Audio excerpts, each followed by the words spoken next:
Ready to skyrocket your WhatsApp marketing game with Aisensy. First, log into your Aisensy account and navigate to the Campaigns tab on the left-hand side of your dashboard.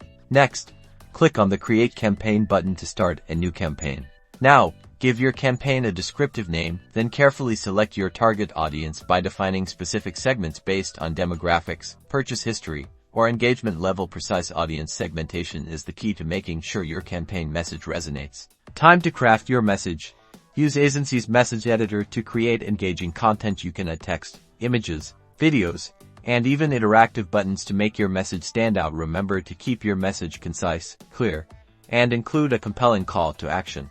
Now schedule when you want your campaign to go live. Aisensy lets you choose specific dates and times for optimal delivery. Finally, review your campaign settings and launch. After launching, monitor its performance using Aisensy's real-time analytics dashboard to track open rates, click-through rates, and conversions. This data will help you optimize future campaigns for even better results. Get ready to boost your marketing strategy.